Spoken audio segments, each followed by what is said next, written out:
Hey guys, Scott here. So this week, big week, if you haven't started thinking about your sales projects, this is the week to start doing it. Some people, I get them started a little bit earlier in the program. Other folks, I wait until I feel like we've really assessed and figured out where the gaps and the risks or where the improvement needs to happen within your sales process. And so today, what I want to do is in a couple of short videos, get you started with thinking about specifically where you should be focusing your attention and your sales projects. So the first question that I want to answer for you is, what is a sales project? And the way I think about a sales project, in some ways, it's kind of like an engineering sprint. And you can think of it as a sales sprint or even a sales experiment, if you like, if you're sort of a lean startup person. And so the idea is that in a really short period of time, what we're going to do is focus your attention on a specific outcome. And that outcome should fill a specific gap or risk or an area of improvement with your sales process. Now, depending on how how developed your product and your sales process is, in some cases, maybe you've got like a pretty decent process, and what we want to do is refine some things. In other cases, if you have real urgency, then we want to make sure we're focusing on that urgency and not spending a bunch of time on busyness with a Y, as opposed to focusing on the business. And so to kind of get you started, I know sometimes it can feel like, okay, well, there's a lot of places in my sales process that I want to improve. And so where do I start? And so we're gonna go through a little bit of an exercise right now where I've actually drawn up some things to share with you here, just to kind of get your mind working. And so you should kind of treat this like a working session. So if you're in front of your computer and you like to type things out, then maybe pull up Evernote or whatever place that you'd like to keep notes. If you're like me, I actually like to sketch things out by hand first and kind of get things moving so I'm not distracted by the screen.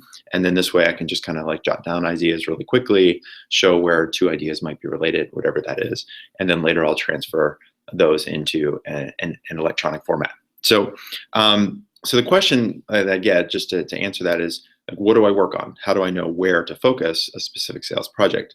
And really, there's two ways that you want to go about assessing where to spend your time over the next week or 2 weeks, depending on that sales project. And the first is analytical. And so what I mean by that is we're going to go through a little bit of an exercise in just a couple of minutes.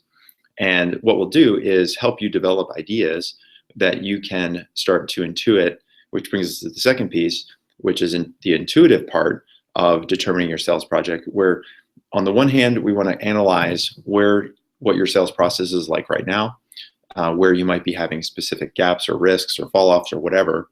And then secondly, based on those different areas, then we should use our intuition. We should use our intelligence around our own business and the process and the history of previous deals that we've been working on, or maybe customers that we've lost or customers that we've won, and then say, based on that past experience and based on what I've analyzed throughout my sales process, this is the area that I think that we should focus. So let me just kind of give you a couple of examples of how we can start to do some of this analysis. So for example, if you're in a high urgency situation, maybe you've got a product and you've got to get a new customer really quickly. Then you might want to answer the question, okay, if I had to close one deal in the next 2 weeks, what's the one thing I would have to do in order to get that deal over the goal line? And that could mean either sourcing a new deal or taking one that's really close and getting it over the finish line, or deciding which of 2 or 3 large opportunities that you're working right now, which one should you concentrate on, or should you force your concentration to make sure that that one is the right place? So that's kind of one way to think about it. Even further, what we can do, this is where I have like a big blank sheet of paper. One of the things I like to do is just kind of sketch out my sales process. So for example, if I begin with the very beginning of a sales process with a new customer, how do they find us, right? So that's kind of your prospecting.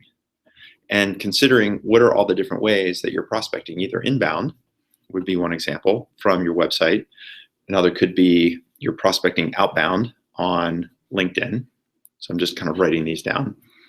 You might be doing referrals from existing customers or past customers or people that are in your industry that trust you, either from advisors or investors or just kind of friends of your company. That could be another area where you're prospecting.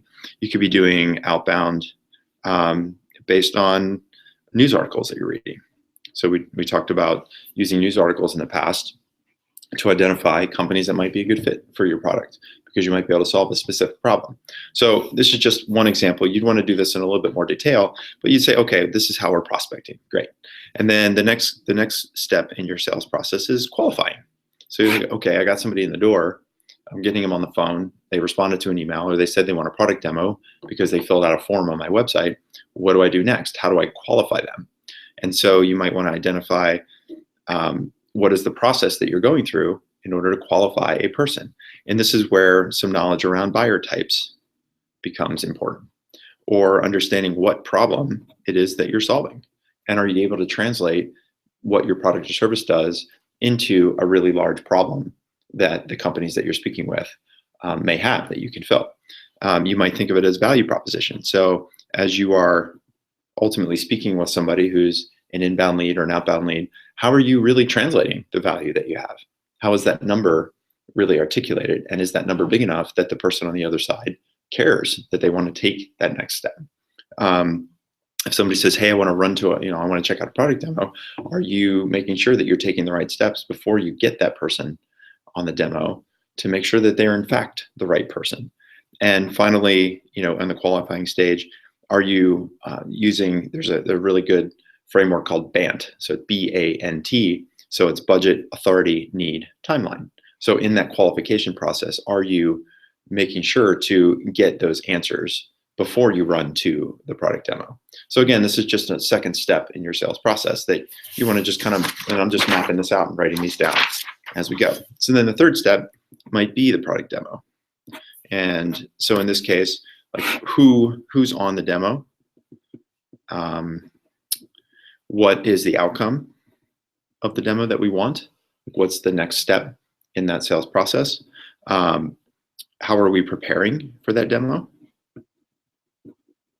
How are we running that product demo? Are we showing too much of the product? Or are we really articulating based on how we've qualified the person? Are we articulating in the product demo just those pieces and parts of the product that then match those specific problems for those specific buyers? So these are all places where that might be the next step as you're sort of assessing needs of the company that you're working with, and they're starting to evaluate you as a potential option to solve that problem. So then the next stage might be looking at the concerns or objections that might come up. So let's say you get through the demo phase and you're sort of getting this sense like, okay, yeah, this looks pretty cool. This might solve our needs. Let's introduce you to the larger team, or let's get a conversation with the technical buyer, or let's get a meeting with the economic buyer. And you start generating those higher level conversations with more people in the organizations that you're targeting. How are those going? What objections are you getting over and over? Are people asking price really early in the conversation or in the sales process without really understanding the value, right? So you're getting weeded out because people are telling you it's too expensive or they don't have budget. But are they telling you that as an excuse, or is that the real reason? My hunch is that it's usually an excuse because everybody can point back to price, when in fact it is that you may just not be showing the right amount of value that you're bringing to the table with your product or service based on the problem that your customer has. So you can start to see how this is all related. So the other objections might be, do you have a real plan? So we've talked about implementation plans in some of the content here and some of the videos. Are you giving your customer a view of the future so that they're not confused, or they're not feeling that, okay, it looks like a cool product, but I'm not really sure how it's going to work. How do I install confidence in that prospective customer so that when they do say go, that they know exactly what's going to happen step by step, right? So it's kind of the resolution of concerns, the objections that are going to come up. And then finally, when it comes to implementation and final contracts, what are some of the areas that are pretty typical that I follow every single time? So am I getting passed to procurement and procurement is shooting me down? Is it that, the customer wants to run a free trial and you want to do a paid pilot? So how do you kind of get those two interests matched in the right way? The customer wants to do something like, hey, you're a new product and we're really going to help you out because we're going to be your new customer. And so we're not going to pay you that much. or we want an exclusive. We want to use your product only for 6 months and not let you shop your product to other people in our industry. I mean, these are all things that could come up at the tail end of a sales process where a lot of things are going well. You get to this point and you kind of hit this stalemate at the end. So this is kind of an exercise that you can do, is just kind of sketch this out so that you can start to look at places where you might have some kind of fall off or gaps or risks or areas where you need to improve. So let me just, I'll just kind of stop there. Take a few minutes, do this exact exercise first. Sit down with your team if you're working with a team. If you're not in the same physical place as your team, then have everyone kind of sketch this out virtually. Hop on a video call like this and get everybody working and set a time limit. Right? Think of it as this should be kind of top of mind. It should come from flow. It should come from your intuition about how your business runs. And then compare notes, because that discussion in itself, you might find that one person in your team feels like, this is a big area of concern. And somebody else says, well, no, actually, if we just do these 3 things really quick, or then maybe we don't have that problem. So you don't have to do a full scale sales project. It's just a matter of good communication. So let's just stop there. I want you to go ahead and take this, do this exercise, sketch this out with your sales process. And this is what will be the first step in identifying what those sales projects should be to get started.